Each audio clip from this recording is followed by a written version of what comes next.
प्रधानमंत्री नरेंद्र मोदी का आप एक्सक्लूसिव इंटरव्यू देख रहे थे जो उन्होंने करीब 1000 दिन के बाद दिया है।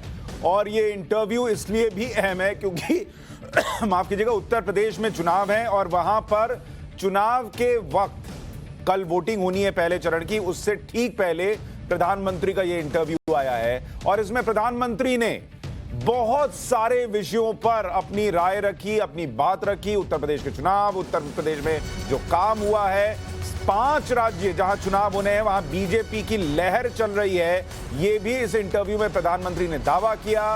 उन्होंने कहा कि हम हार और जीत इसकी चिंता नहीं करते, उससे सीखते हैं। योगी जी ने असंभव को संभव बनाया। उन्होंने अखिलेश यादव के उस आरोप का भी जवाब दिया जिसमें कहा जाता है कि सारे काम समाजवादी पार्टी ने किए थे और उसका श्रेय बीजेपी ले रही है। इस पर भी प्रधानमंत्री बोले। लखीमपुर की घटना पर प्रधानमंत्री बोले। कृषि कानून वापस लिया गया, उस पर प्रधानमंत्री बोले। प्रधानमंत्री ने लगभग सारे सवालों के जवाब दिए। संसद में जो उनका भाषण था उसको लेकर जो आलोचना हुई कुछ पक्षों की तरफ से कि कांग्रेस पार्टी जो कि खत्म हो चुकी है देश की राजनीति में, उसको ही क्यों टारगेट किया जाता है। राहुल गांधी के किस सवाल का जवाब दिया, नहीं दिया, यानी एक एक प्रश्न का जवाब प्रधानमंत्री नरेंद्र मोदी ने दिया। और 5 राज्यों में जो बीजेपी की परफॉर्मेंस है उसको लेकर वो आश्वस्त नजर आए। और खास करके उत्तर प्रदेश को लेकर प्रधानमंत्री का ये कहना था कि उनका फोकस है इस देश में गरीबों के लिए काम करने का। उन्होंने अपना समाजवाद समझाया कि मेरा समाजवाद ये है कि मैं गरीब को धुएं से दूर कर सकूं। उन्होंने अपना समाजवाद बताया कि मेरा समाजवाद जो है वो परिवारवाद से अलग है। मेरा समाजवाद है मैं गरीब को घर दे सकूं, उसके अकाउंट में पैसे डाल सकूं, और मैं ये समाजवाद आगे लेकर जा रहा हूं। उन्होंने परिवारवाद के आरोप पर भी सफाई दी। उन्होंने कहा कि बीजेपी में भी जो आरोप लगता है कि भाई आपके यहां भी तो नेताओं के लड़के उनको भी टिकट मिलता है, तो उन्होंने बीजेपी का परिवारवाद और दूसरी पार्टियों का परिवारवाद कैसे लगे इस पर भी अपनी बात रखी। मुझे बहुत आनंद होता है जब ये सुनता हूं तो योगी जी की इतनी मेहनत और इतनी सफल योजना, उसको साकार करना और उसको कभी कोई एनकैश करने के लिए इधर उधर की बातें करता है, तो मैं उसमें से एक अर्थ ये निकालता हूं कि योगी जी की ये योजना इतनी अद्भुत है, असंभव को उन्होंने संभव करके दिया है, तभी जाकर के विरोधी भी उसको कैश करने के लिए मैदान में उतर पड़े हैं। वरना विरोधी विरोध करता, कैश करने के लिए मैदान में उतरा है, मतलब योजना अच्छी है, योजना सफल है और सफल तरीके से समय सीमा में उसको पूरा किया है। और एक प्रकार से मैं इसको योगी जी की क्रेडिट मानता हूँ। दूसरा विषय है, हमारे देश में एक कल्चर चला कि राजनेताओं और सरकारों का काम क्या, हर चीज पे हाथ डाल देना, बोलते रहना ये करेंगे वो करेंगे, ये करेंगे वो करेंगे, कभी इसके में। और कोई चीज दुनिया में उन्होंने छोड़ी नहीं है। कोई नेता मिल जाएगा वो कहेगा हम चंद्र पर मानवी भेजने वाले हैं। कोई नेता मिल जाएगा उसने कभी कहा होगा कि हम चंद्र पर व्यवस्थाएं खड़ी करने वाले हैं, और 100 साल के बाद भी, 50 साल बाद, 30 साल भी कोई कर देगा तो वो कहेंगे हाँ देखो हमने उस समय कहा था। तो ऐसे लोग तो बहुत मिल जाएंगे। प्रधानमंत्री नरेंद्र मोदी इस बात का जवाब दे रहे थे जो कहा जाता है कि भाई सारे काम अखिलेश यादव ने किए और उसका क्रेडिट बीजेपी लेती है। इसके बाद उनसे परिवारवाद पर भी सवाल पूछा गया कि भाई आप परिवारवाद की बात करते हैं, बीजेपी के अंदर भी तो नेताओं के बच्चे जो हैं वो चुनाव लड़ते हैं, चुनाव जीतते हैं। प्रधानमंत्री ने समझाया कि दूसरी पार्टियों में जो परिवारवाद है जिसकी वो आलोचना करते हैं और बीजेपी में जिस परिवारवाद का आरोप लगता है, दोनों में बहुत फर्क है। वो फर्क क्या समझाया पीएम ने, सुनिए। एक परिवार से अनेक लोग जनता के बीच में जाएं, एक परिवार से 2 लोग जाएं, 3 लोग जाएं और जनता उनको चुनाव करके भेजे, वो एक राजनीति का पहलू है। लेकिन दूसरा, एक परिवार के लोग ही उस पार्टी के अध्यक्ष बने, उस पार्टी के ट्रेजरर बने, उस पार्टी का पार्लियामेंट्री बोर्ड बने। पिताजी अगर नहीं कर सकते हैं तो बेटा अध्यक्ष बने, बेटा नहीं कर सकता है और बूढ़ा हो गया है तो उसका बेटा अध्यक्ष करे, पिता नहीं रहे तो पुत्र करे। ये जो विरासत और वारसा बारिश के रूप में चल रहा है, डायनेस्टी के रूप में चल रहा है, कोई डायनेमिक्स है ही नहीं, ओनली डायनेस्टी। ये जब बनता है पार्टी परिवार की बन जाती है। और आप देखिए हिंदुस्तान की बर्बादी कहां से हो रही है। जम्मू कश्मीर से शुरू करिए, 2 पार्टियां मेन रही वहां, दोनों परिवार की पार्टियां हैं। अभी तक उसका कोई नया नेता देखा ही नहीं। आज देश में जो 18 से 40 साल की उम्र के लोग हैं, उन्होंने इन पार्टियों के जितने नेता देखे एक ही परिवार के देखे हैं। दोनों पार्टी, पंजाब में देखिए परिवार वाली पार्टी, आप हरियाणा में देखिए परिवार की पार्टी, उत्तर प्रदेश देखिए परिवार की पार्टी, झारखंड देखिए परिवार की पार्टी, आप तमिलनाडु में जाइए परिवार की पार्टी। ये परिवार ही पार्टी चलाता है। परिवार जो चाहे उनका भला। ये लोकतंत्र के लिए बहुत से बड़ा खतरा है। एक पार्टी के 2 लोग अगर एमएलए बन गए, एमपी बन गए, तो वो पार्टी परिवार की नहीं बनी है। और ये दोनों को फर्क समझना होगा। कोई ऐसा कह करके इतने बड़े पाप से भाग जाए, ये नहीं चल सकता है। और मेरा मत है परिवारवादी पार्टियां लोकतंत्र का सबसे बड़ा दुश्मन है, क्योंकि लोकतंत्र के मूलभूत सिद्धांतों को ही वो नकारता है। दूसरा, जब परिवारवादी राजनीति चलती है, परिवार ही सर्वोपरि होता है। परिवार को बचाओ, पार्टी बचे या न बचे, परिवार को बचाओ, देश बचे या न बचे, ये जब होता है तब सबसे पहले कैजुअलिटी कौन सी होती है? परिवारवादी राजनीति में कैजुअलिटी कौन सी होती है? बेटा जैसा भी होगा लेकिन वही अगला अध्यक्ष बनेगा। तब सबसे बड़ी कैजुअलिटी टैलेंट की होती है। यानी प्रधानमंत्री का तर्क यह है कि जिन पार्टियों में परिवार ही, एक ही परिवार ही पार्टी चला रही है, वही अध्यक्ष बनेंगे, वही ये सारी जिम्मेदारी संभालेंगे, दूसरे को मौका ही नहीं मिलेगा, उस परिवारवाद की वो आलोचना करते हैं। उनका कहना था बीजेपी में ये नहीं है, एक परिवार से 2 लोग चुनाव लड़ लें कोई दिक्कत की बात नहीं है, वो जीत कर आ जाए, जनता जिता दे, कोई दिक्कत नहीं है, लेकिन पार्टी एक परिवार की बनकर रह जाए, ये नहीं होना चाहिए। प्रधानमंत्री मोदी ने मुलायम सिंह यादव के परिवारवाद पर भी आरोप लगाया। उन्होंने कहा कि मुलायम के परिवार में राजनीति में एक वक्त ऐसा था कि 45 लोग किसी ना किसी पोस्ट पर बैठे हुए थे। मैं समाज के लिए हूं, लेकिन मैं जो चर्चा करता हूं नकली समाजवाद, वो ये है, ये पूरी तरह परिवारवाद है। लोहिया जी का परिवार कहीं नजर आता है क्या? वो भी तो समाजवादी थे। जॉर्ज फर्नांडिस का परिवार नजर आता है क्या? वो भी समाजवाद थे। नीतीश बाबू हमारे साथ काम कर रहे हैं, वो भी तो समाजवादी हैं। परिवार कहीं नजर आता है क्या? ये समाजवादी लोग हैं। लेकिन ये लोग देखिए पूरा परिवार। मुझे एक बार किसी ने चिट्ठी भेजी थी, मैं तो भूल गया आज। उन्होंने कहा कि इनके परिवार से, ये सपा जो है उत्तर प्रदेश का, 45 लोग ऐसे थे जो किसी न किसी पद पर थे। एक ही फैमिली के 45 लोग। और किसी और ने मुझे कहा कि उनके पूरे परिवार में 25 साल की उम्र के करीब करीब सभी व्यक्ति को चुनाव लड़ने का मौका दिया गया है। क्या ये परिवारवाद का लोकतंत्र के लिए खतरा है? इसलिए मैं कह रहा हूं। परिवारवाद को लोकतंत्र के लिए खतरा बता रहे थे प्रधानमंत्री, लेकिन जब उत्तर प्रदेश के चुनाव में क्या बीजेपी के लिए अखिलेश यादव और जयंत चौधरी की जोड़ी खतरा है? इस जोड़ी को बीजेपी कैसे देख रही है, इस पर सवाल पूछा गया तो पीएम ने क्या जवाब दिया, वो भी सुनिए। ये 2 लड़कों वाला खेल तो हमने पहले भी देखा था, और इतना अहंकार था कि उन्होंने गुजरात के 2 गधे ये शब्द प्रयोग किया था, और उत्तर प्रदेश की जनता ने उनको हिसाब दिखा दिया।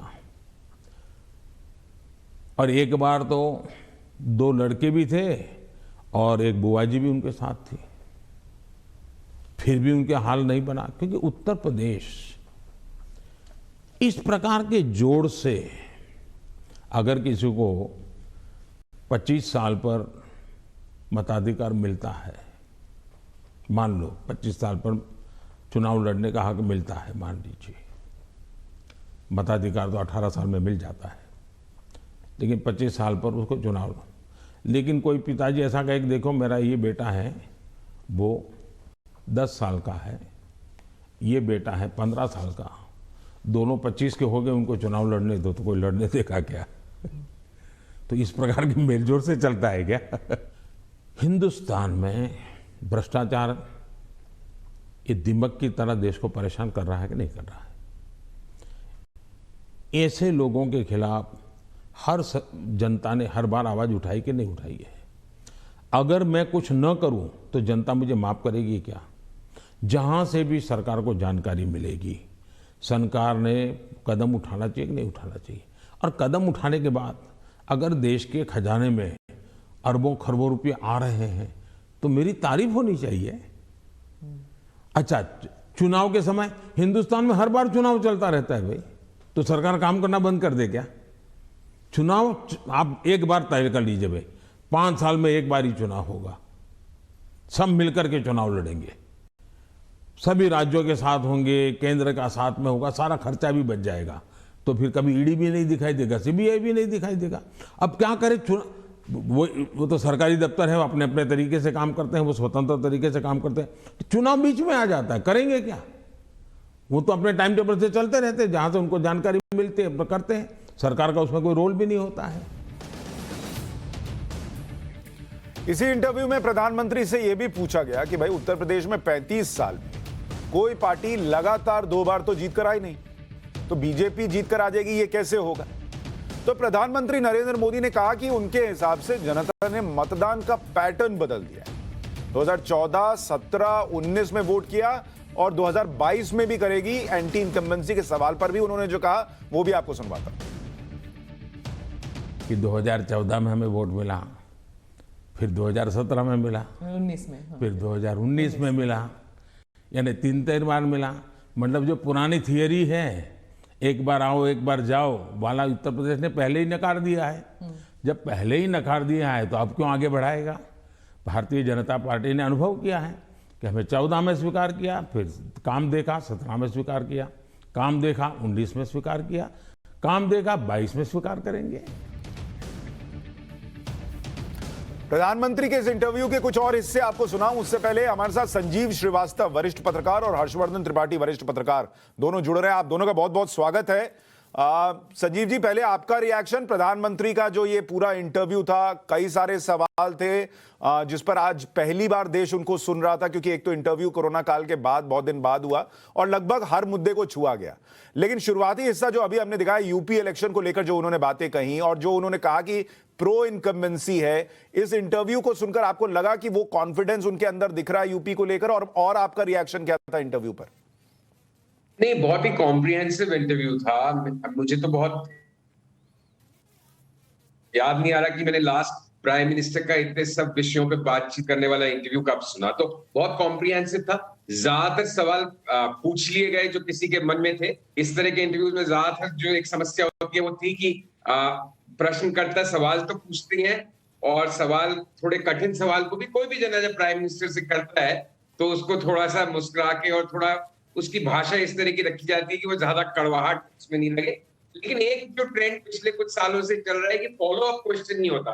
तो आपने सवाल पूछ लिया, थोड़ा कठिन सवाल भी है, जटिल सवाल भी है, संवेदनशील सवाल भी है, उसका उत्तर लंबा सुन लिया, उसके बाद नहीं पूछते। बट वो सब गिवन है। मतलब मैंने मेरे अनुसार आज का इंटरव्यू बहुत अच्छा था और प्राइम मिनिस्टर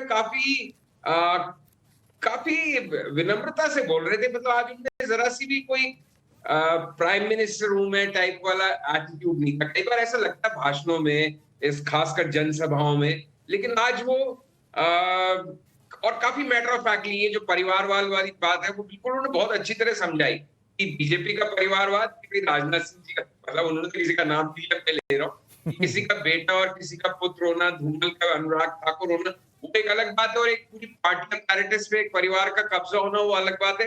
वो मेरे ख्याल से बारीकी को बहुत स्पष्ट तरीके से उन्होंने रखा जो सबके समझ में आएगी। उसके बाद जो डिफिकल्ट क्वेश्चन थे, चाहे वो कोऑपरेटिव फेडरलिज्म पे था, चाहे सांप्रदायिकता पे था, वो सवाल पूछा गया लेकिन जवाब में वो उन्होंने वही बात कही जो बीजेपी या प्राइम मिनिस्टर कहते, लेकिन उन्होंने कम से कम अच्छी तरह एड्रेस किया। मोटे तौर पे मतलब आप इस इंटरव्यू से संतुष्ट हैं? मुझे मुझे अच्छा लगा। मैंने बहुत दिनों बाद पूरा पूरा इंटरव्यू देखा करीब करीब प्राइम मिनिस्टर का, और मुझे आनंद आया कि भाई इस प्राइम मिनिस्टर मोदी में कुछ तो बात है ना, उनका एंटीना जुड़ा हुआ रहता है जमीन से, और किस मौके पे विनम्र दिखना चाहिए। चुनाव की पूर्व संध्या पे विनम्रता ही ज्यादा काम आएगी, किसी के किस्म का अहंकार काम मतलब आप ये कह रहे हैं कि कल चुनाव है इसलिए आज विनम्र थे। ठीक है, हर्षवर्धन त्रिपाठी जी, आपको इंटरव्यू ठीक लगा, आप खुश हैं? क्योंकि पहले प्रधानमंत्री नरेंद्र मोदी के बीते 7 साल के इंटरव्यू में प्रधानमंत्री से ज्यादा नर्वस इंटरव्यू लेने वाला हो जाता है, क्योंकि एक तबका ऐसा है जो चाहता है कि बस प्रधानमंत्री से ऐसे ऐसे सवाल पूछे जाएं कि प्रधानमंत्री चक्कर खा के गिर जाएं, और दूसरा तबका क्या चाहता है वो सबको पता है। तो आज आज आम और कोई दही और खीर जैसे सवाल तो नहीं थे। मतलब मैं स्मिता प्रकाश को भी कॉम्प्लीमेंट करना चाहता हूँ कि काफी स्मिता ने जो आज के समय काल की नजाकत है उसको ध्यान में रखते हुए खासा। ठीक है, हर्षवर्धन जी आपके हिसाब से? देखिए सुशांत जी, सबसे पहले तो मैं ये कहूंगा कि देश का प्रधानमंत्री कभी भी किसी पत्रकार के साथ बात कर रहा है तो ये सचमुच खुशी की बात है, क्योंकि जाहिर है कि जब हम लोकतंत्र की बात करते हैं तो उसमें सवाल जवाब का सिलसिला सरकार के साथ, प्रधानमंत्री के साथ, मुख्यमंत्री के साथ बना रहना चाहिए। लेकिन एक बात मैं जरूर कहूंगा, खास करके ये प्रधानमंत्री नरेंद्र मोदी को लेकर हम पत्रकारों का पूर्वाग्रह भी है, मुझे कोई साक्षात्कार नहीं ध्यान में आता।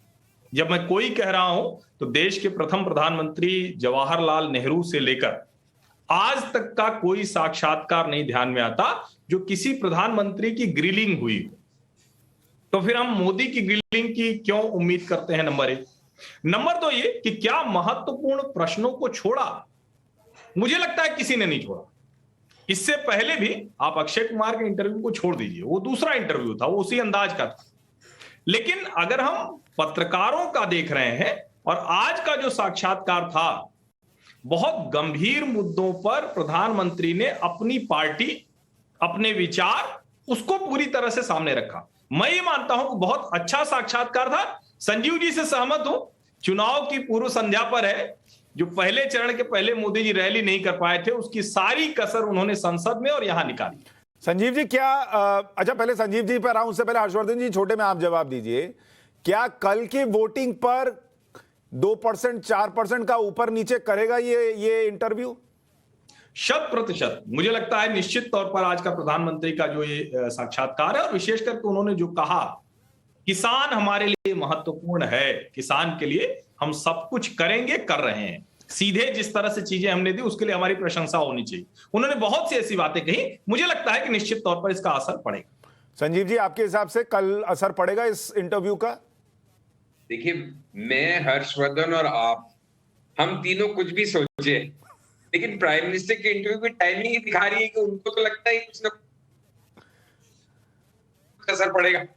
तो हाथी के पांव में सबका पांव, मेरी और आपकी क्या बिसात है। जब वो आज इंटरव्यू शाम 8 बजे से लेकर 9:05 तक चलाया गया है और सारे देश के टेलीविजन चैनल से चलाया है, तो वो प्राइम मिनिस्टर की कोई भी चीज अनायास नहीं होती, और इस तरह की आउटरीच तो अनायास होने का प्रश्न ही पैदा नहीं होता। तो इसकी तो टाइमिंग है 9 मार्च को 9 बजे जो इंटरव्यू खत्म हो रहा है 9 फरवरी को, तो उसकी। लेकिन संजीव जी, मैं इसमें एक बात कहता हूं, प्रधानमंत्री जब उस दिन संसद में भी बोल रहे थे संजीव जी, तो उन्होंने कहा था कांग्रेस पार्टी के लिए कि आपको जहां पर मौके मिले अपना क्रेडिट लेने का, आपने वो भी नहीं लिया, या दूसरे विषयों पर उन्होंने कहा कि आपको कौन सलाह देता है मुझे समझ में नहीं आता। भाई अगर प्रधानमंत्री हैं और अगर उनको, भाई at the end of the day तो पॉलिटिशियन है ना, चुनाव लड़ेंगे, जीतेंगे, तभी वहां बैठेंगे जहां बैठे, और वह बैठेंगे तभी काम कर पाएंगे। तो अगर वो ये सोच रहे हैं कि भाई चलो ये लास्ट मोमेंट भी ये पूछ दिया जा सकता है, तो ये तो उनको क्रेडिट दिया जाना चाहिए। भाई क्रेडिट देने का काम प्राइम मिनिस्टर को मुझसे बेहतर करने वाले बहुत हैं, मैं उस कंपटीशन में नहीं फंसना चाहता, है ना। लेकिन मैं एक ईमानदारी से अपनी बात रखने का प्रयास कर रहा हूं, और एक नजरिया, मैं हर्षवर्धन जी की बात से बिल्कुल सहमत हूं कि मुझे भी ध्यान नहीं आता है किसी प्राइम मिनिस्टर को कटघरे में खड़ा किया गया हो इंटरव्यू में। लेकिन इससे ज्यादा टफ क्वेश्चनिंग तो इवन मनमोहन सिंह जी की जो फेमस प्रेस कॉन्फ्रेंस हुई थी जिसमें उन्होंने कुछ संपादकों को बुलाया था, हुई थी। और दूसरी चीज जो है, जिस विषय पे मैं आना नहीं चाहता था, कि जहां किसी भी प्राइम मिनिस्टर की ग्रिलिंग नहीं हुई होगी बकौल हर्षवर्धन जी, ये भी पहले ही प्राइम मिनिस्टर हैं जिन्होंने आज तक प्रेस कॉन्फ्रेंस ही नहीं की है, जिस बात को मतलब ऐसा भी कभी नहीं हुआ ना देश में। तो हम उसकी प्रोज एंड कॉन्स में जाए, हर व्यक्ति का अलग स्टाइल है, अलग अप्रोच है।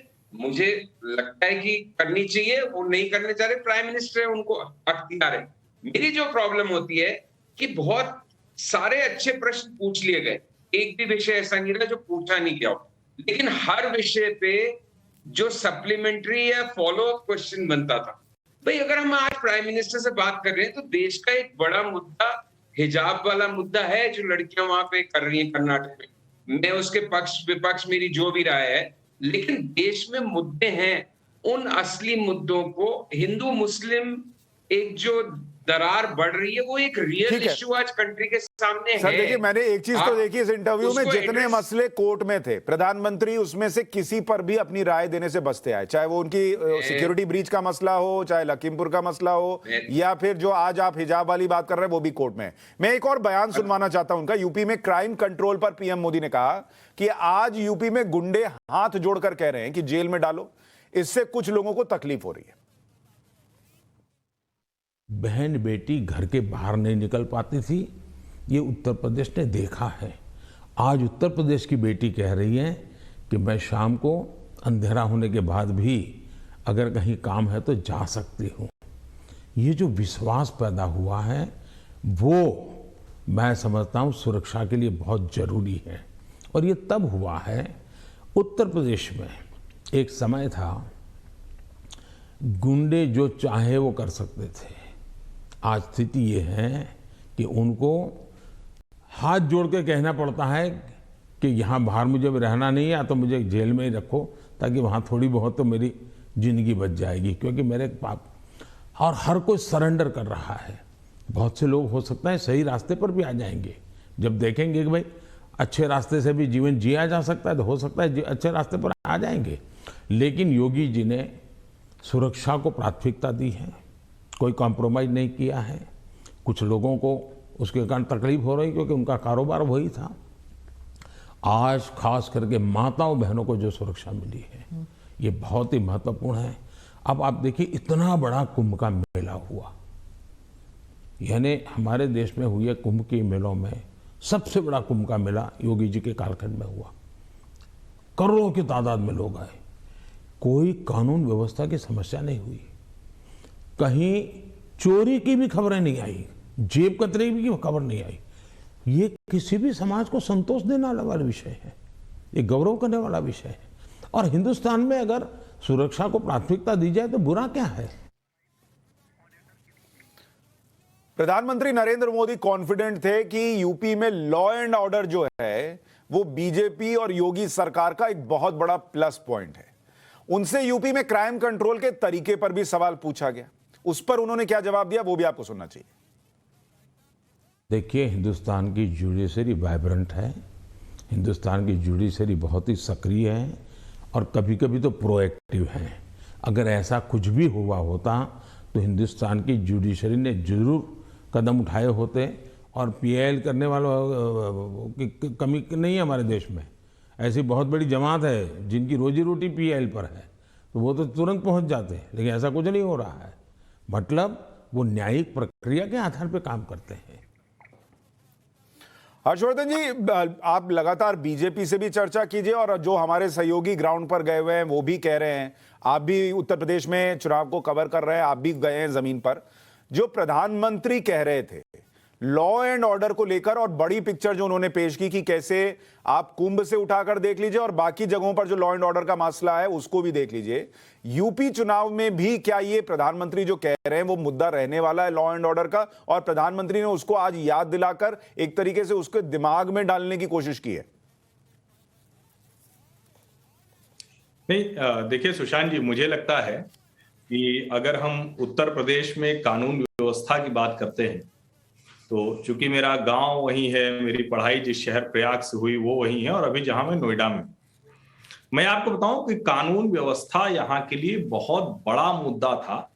और योगी आदित्यनाथ के राज में एक चीज तो हुई है कि लोगों को लगता है कि संगठित अपराधी गुंडा जो था वो जेल के अंदर है, गुंडागर्दी सड़क पर नहीं हो सकती। अब ठीक है कि कई ऐसे मसले हुए, हाथरस हुआ, गोरखपुर हुआ, ऐसे कई मसले हुए जहां सवाल खड़े होते हैं, लेकिन ऐसे मसलों को पूरी तरह से खत्म अगर जिस दिन कर दिया जाएगा तो सही मामलों में रामराज होगा।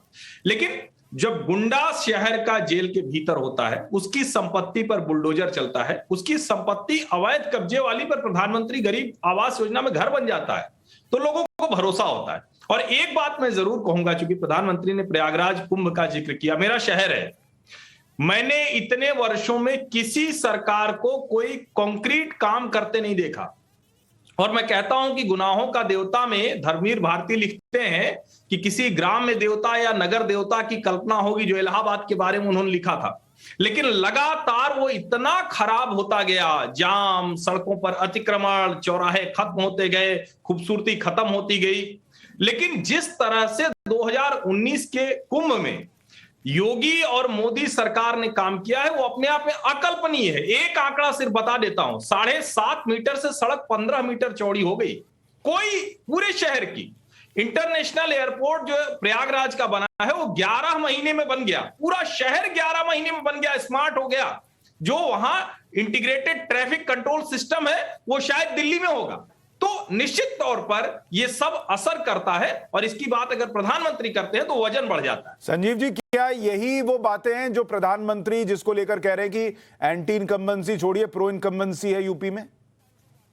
देखिए, 2-3 बातें। तो मैं भी कुंभ वाले उस अवसर पे गया था, और इलाहाबाद में डेफिनेटली कायाकल्प हुआ है इलाहाबाद का, इसमें कोई शक नहीं है। बिल्कुल सही बात कह रहे हैं हर्षवर्धन जी। दूसरी बात, जो लॉ एंड ऑर्डर की बात है, मेरा हमेशा से मानना रहा है कि योगी जी की 2 बड़ी उपलब्धियों में से एक कानून व्यवस्था और एक उनकी व्यक्तिगत भ्रष्ट नहीं होने की छवि या ईमानदार होने की छवि। ये तो उनके प्लस पॉइंट्स है। उनका क्रोधित होना, थोड़ा सा लोगों को साथ कम लेके चलने की क्षमता, ये उनके माइनस पॉइंट है सार्वजनिक जीवन में। लेकिन एक तीसरा बड़ा मैसेज, 2 बातें और बस, कि आज देखिए इतनी सारी कॉन्स्पिरेसी थ्योरीज चलती है, इतनी सारी बातें होती है, राजनीतिक विश्लेषक पंडित करते हैं, हमसे ज्यादा समझदार लोग लिखते हैं कि असल में क्या गुना भाग चल रहा है मोदी योगी के बीच में। लेकिन इतनी भूरी प्रशंसा की है प्राइम मिनिस्टर ने आज योगी आदित्यनाथ की, एक से ज्यादा बार। और ये ट्रेंड हम पिछले 1-1.5 महीने से देख रहे, चाहे उनके कंधे पे हाथ रख के खड़े होकर खिंचवाने वाली तस्वीर से आज तक का जो सफर है। तो ये बहुत इंपॉर्टेंट बात है। जो लोग ये कहते हैं कि असल में, कई लोग कहते हैं ना कि केंद्रीय नेतृत्व चाहता है यूपी में बीजेपी की परफॉर्मेंस अच्छी नहीं हो, योगी एक, तो वो बात को बिल्कुल निराधार साबित किया है। और दूसरे, अभी मैं प्राइम मिनिस्टर के जवाब सुनते हुए फिर से इस बात पे उनकी प्रशंसा करना चाहता हूं कि कितने इत्मीनान से आज उन्होंने इंटरव्यू में जवाब दिए हैं। कोई तेजी नहीं, कोई जल्दबाजी नहीं, समझाते हुए, और बिना बहुत ज्यादा शिक्षक बने समझाते हुए, एक पॉलिटिकल अंदाज से समझाते हुए। वो सारी तेजी जो है वो लोकसभा और राज्यसभा में 2 डोज में दी जा चुकी थी ना, तो आज उसकी उतनी गुंजाइश और जरूरत भी नहीं थी। तो सर, मैं योगी आदित्यनाथ जी का बयान आया वो सुनवाना चाहता हूं। कल वोटिंग से पहले सीएम योगी की एक अपील आई है। उन्होंने लोगों से कहा कि आपका एक वोट उत्तर प्रदेश का भविष्य तय करेगा, यूपी को कश्मीर, केरल, बंगाल नहीं बनने देना है, कल मतदान जरूर कीजिए। नमस्कार। उत्तर प्रदेश के मेरे मतदाता भाइयों एवं बहनों, अब एक बड़े निर्णय का समय आ गया है। पिछले 5 वर्षों में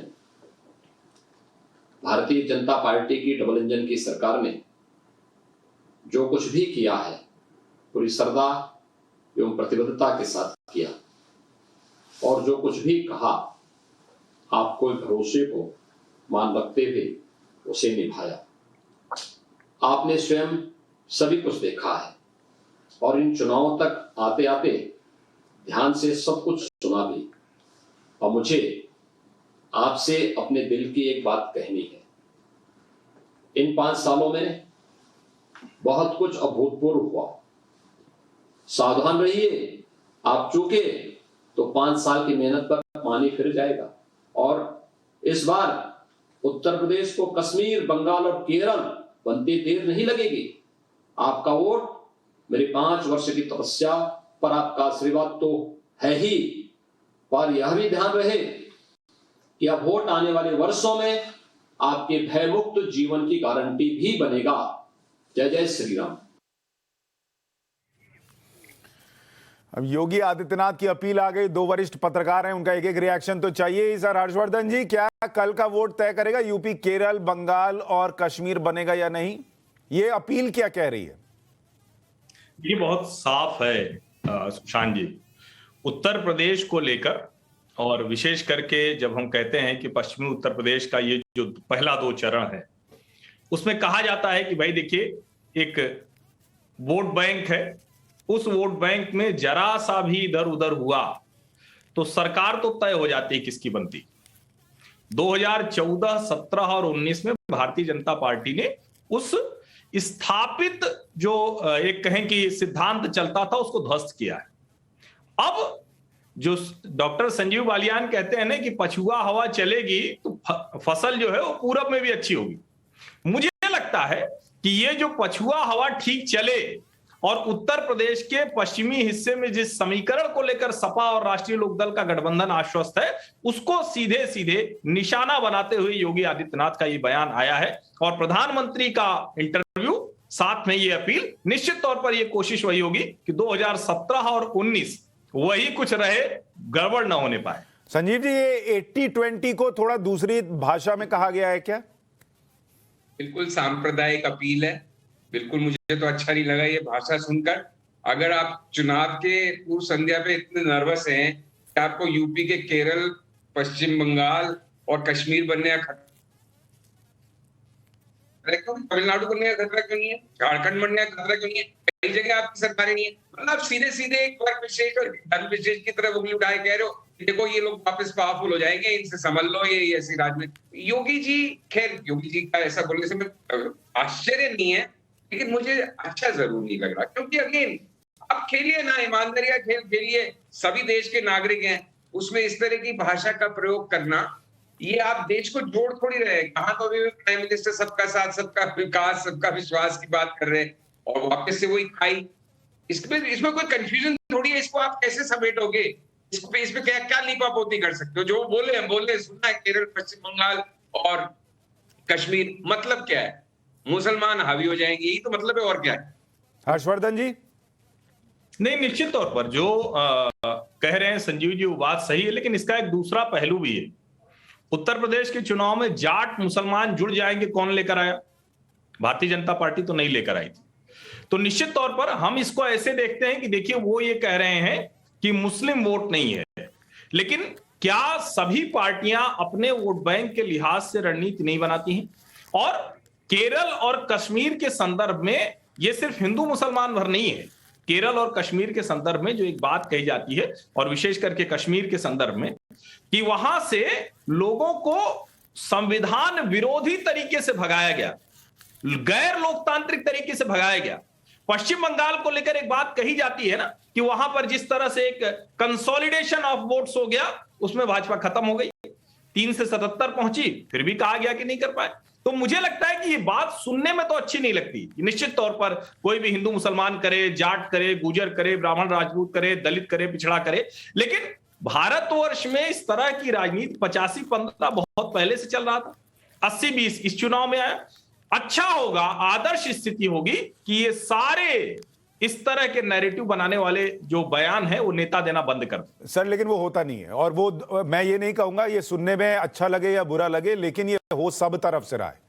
आप योगी आदित्यनाथ को कह सकते हैं, लेकिन यही काम असदुद्दीन ओवैसी भी कर रहे हैं, यही काम समाजवादी पार्टी के नेता खड़े होकर वायरल वीडियोस में कर रहे हैं, सब कर रहे हैं। और यूपी के चुने हुए मुख्यमंत्री कैसे तुलना? पर सर आज जब वो अपील कर रहे हैं तो चुने हुए मुख्यमंत्री की अपील नहीं है ना सर, वो भी तो कैंडिडेट है, वो भी तो कैंडिडेट है। ओवैसी जैसे अपनी एक पार्टी है, इनकी अपनी पार्टी है। पे बैठा हुआ व्यक्ति है, संवैधानिक पद पे बैठा हुआ व्यक्ति है, उससे ज्यादा जिम्मेदारी और गरिमा की अपेक्षा की जाना हमारा मौलिक अधिकार है। नहीं, मौलिक अधिकार है सर, मैं आपसे अधिकार कहां छीन रहा हूं, लेकिन मेरा भी मौलिक अधिकार ही है कि मैं दूसरों से यही उम्मीद करूं। एक पार्टी, एक नेता या एक पक्ष से ही अपनी सारी उम्मीद करना, ये भी मुझे मौलिक अधिकार के हिस्से में नहीं लगता। नहीं, आप वो तो बाला साहब ठाकरे कभी कुछ कहते थे तो उसकी तुलना उस समय के किसी प्राइम मिनिस्टर या चीफ मिनिस्टर के भाषण से थोड़ी होती थी। भाई जो आदमी किसी पद पे नहीं है वो गैर जिम्मेदाराना बात कह सकता है। आप पद पे हैं, आपको उसकी गरिमा को मेंटेन करना आपकी जिम्मेदारी है। ये आपकी तुलना अतिशयोक्ति है। ठीक है, क्षमा कीजिए। अब थोड़ा प्रधानमंत्री के नहीं कोई बात नहीं सर, आपको पूरी छूट है सर, आप जैसा सोचे, मैं जैसा सोचूं और हर्षवर्धन जी जैसा सोचे, हमारे विचार अलग हो सकते हैं और वही अलग अलग विचार यहाँ कार्यक्रम में जाए, ये ज्यादा जरूरी है। कृषि कानून वापस लेने के सवाल पर पीएम मोदी ने क्या कहा वो भी सुनवा देता हूं। किसानों का दिल जीतने के लिए निकले हैं और छोटे किसानों का दर्द समझते हैं। देखिए, मैं किसानों के दिल जीतने के लिए निकला हुआ इंसान हूं। मैं छोटे किसानों का दर्द समझता हूं और मैंने हमेशा उनके दिल जीतने का प्रयास किया है और हिंदुस्तान भर के किसानों का मैंने दिल जीता भी है, मेरा साथ दिया है, समर्थन किया है। लेकिन मैंने कहा था, उस दिन भी कहा था टीवी में, कि मैंने किसानों की भलाई के लिए कदम उठाए, लेकिन आज देश के हित में मैं वापस कर रहा हूं। मैं समझता हूं इसको अधिक विस्तार मुझे करने की जरूरत नहीं है। बाद के घटनाक्रमों से पता चलेगा कि क्यों जरूरत पड़ी थी। यूपी चुनाव में लखीमपुर कांड को विपक्ष ने बड़ा मुद्दा बनाया। प्रधानमंत्री मोदी इस पर भी जब उनसे सवाल पूछा गया तो उन्होंने जवाब दिया। मैं यही तो कह रहा हूं कि सुप्रीम कोर्ट जो कमेटी बनाना चाहती थी, राज्य सरकार ने सहमति दी। सुप्रीम कोर्ट जिस जज के नेतृत्व में तपास करना चाहती थी, राज्य सरकार ने सहमति दी। राज्य सरकार ट्रांसपेरेंसी से काम कर रही है, तभी तो सुप्रीम कोर्ट की इच्छा के अनुसार सारे निर्णय करती है। हर्षवर्धन जी, इन किसानों को लेकर जो पीएम ने कहा उसमें मैं वो दूसरा हिस्सा भी जोड़ता हूं जिसमें उन्होंने कहा, उनसे समाजवाद पर सवाल पूछा गया और उन्होंने कहा कि मेरा समाजवाद यह है कि मैं गरीब को घर दे रहा हूं, मैं गरीब को चूल्हे के धुएं से दूर कर रहा हूं, मैं उसको शौचालय दे रहा हूं, मैं उसका अकाउंट खोल रहा हूं और ये मेरा समाजवाद है और मैं यही लेकर चलूंगा और मेरा कोर फोकस यही है।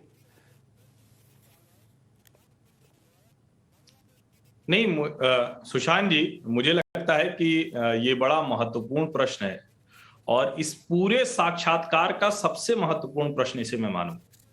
और मैं ये कहूंगा कि ये समाजवाद, पूंजीवाद, अलग अलग जो वाद हैं इसको छोड़ दीजिए। मूल जो बात है कि सरकार का काम होना चाहिए कि कैसे गरीबों को उनका हक मिले, कैसे जिन लोगों को अभी तक सरकारी योजनाओं की हिस्सेदारी नहीं मिली है, जिन लोगों को अभी तक अपने जो अलग अलग कहें नौकरी से लेकर राजनीति से लेकर दूसरी जगहों पे हिस्सेदारी नहीं मिली है, उनको कैसे एम्पावर किया जाए, और वो काम सरकार करती है। अब आप उसको किसी वाद का नाम दीजिए, लेकिन अगर एक घर में 45 लोग 40 लोग, और सोचिए मुलायम सिंह यादव गजब के नेता थे, भाई प्रधान तक था, मतलब कहीं तो जाके रुकना चाहिए ना।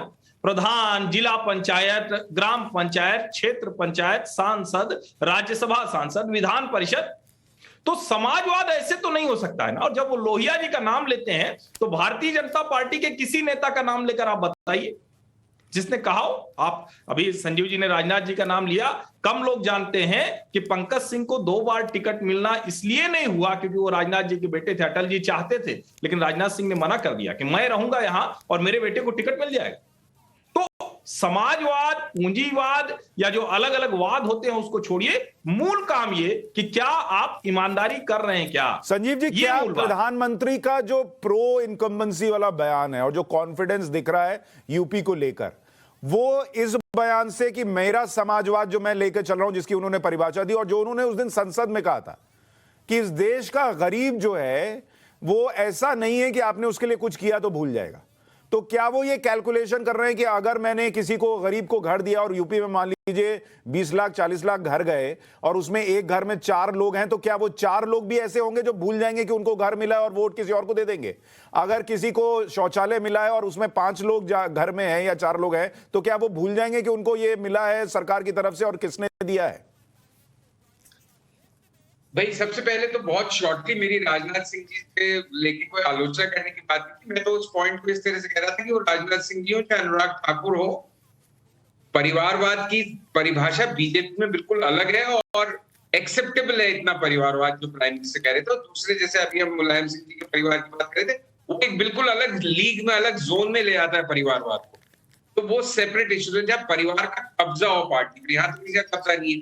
जहां तक प्राइम मिनिस्टर की बात है, ये जो देखिए 2019 का जो इलेक्शन बीजेपी जीती है इतने धमाके के साथ, सेकंड टर्म मोदी जी की, उसका बहुत बड़ी वजह है मेरे हिसाब से ये बेनिफिशियरीज जो थे, चाहे वो शौचालय, चाहे उज्ज्वला, चाहे गैस कनेक्शन, चाहे सीधे खातों में पैसे, वो बेनिफिशियरीज की एक बड़ी कॉन्स्टिट्यूंसी अक्रॉस द कंट्री तैयार हुई थी जिसने इतनी जबरदस्त जीत जिलाई थी। और तीसरी और आखिरी बात, एक प्राइम मिनिस्टर के बहुत ही विश्वस्त और बहुत ही आला अधिकारी को कोट करते हुए मैं ये बात कह रहा हूं कि 2014, जैसे आज प्रो इनकम्बेंसी की बात कर रहे हैं आप सुशांत, कि 2014, 17 और 19 और फिर 22 क्यों नहीं, तो एक तो बेनिफिशियरीज का मुद्दा है, दूसरा मुद्दा हिंदुत्व का है। तो जो लोग कहते हैं कि बीजेपी इस बार भी यूपी जीतेगी, उनका तर्क यही है कि 2014 में, 2017 में, 2019 में जो कुछ भी प्राइम मिनिस्टर ने, जो एक खाटी कोर कॉन्स्टिट्यूएंसी है बीजेपी की हिंदुत्व वाली, उसको पिछले 2 साल में ऐसा क्या नाराज कर दिया है कि वो वोट उनसे छिटक जाएगा, इसलिए बीजेपी चौथी बार भी जीतेगी। तो ये एक तर्क दिया जाता है, मुझे ना उसका ये मालूम है कि ये कितना सही है कितना गलत, लेकिन ये भी एक लॉजिक है कि ये पिछले 3 इलेक्शंस जो जीती है, अगर हिंदुत्व उसका एक बड़ी पिलर रहा है उस जीत का, तो इस बार ऐसा क्या होगा? संजीव सर, आप नोएडा में रहते हैं या यूपी में रहते हैं क्या? कल आपकी वोटिंग है क्या? नहीं, मेरी वोटिंग नहीं है, मैं यूपी में नहीं रहता, मैं दिल्ली में रहता हूं। ओह, मुझे लगा पीएम का आज आपको इंटरव्यू इतना पसंद आया, कहीं आप भी ना दे आए। बहुत बहुत धन्यवाद आप दोनों मेहमानों का आज इस चर्चा में जुड़ने के लिए। और प्रधानमंत्री का जो ये इंटरव्यू था, जैसा दोनों ही मेहमान कह रहे थे कि बहुत एक तरीके से आप कह सकते हैं कि हर सवाल पूछा गया और उस सवाल का जवाब भी प्रधानमंत्री ने बहुत आराम से दिया। परिवारवाद को लेकर क्या डिफरेंस है बीजेपी और दूसरों में, ये समझाया। समाजवाद कौन सा वो लेकर चल रहे हैं और जो समाजवादी हैं वो किस तरीके का लेकर चल रहे हैं वो समझाया। उत्तर प्रदेश चुनाव को लेकर उन्होंने बहुत सारे सवालों के जवाब दिए। और क्या ये जवाब जो वोटर अपना मन कल वोट देने के लिए बना चुका है उसको और आश्वस्त करेगा, प्रशस्त करेगा, या जो नहीं वोट देने का मन बना चुका था उसका भी मन बदल देगा? ये तो 10 मार्च को पता चलेगा।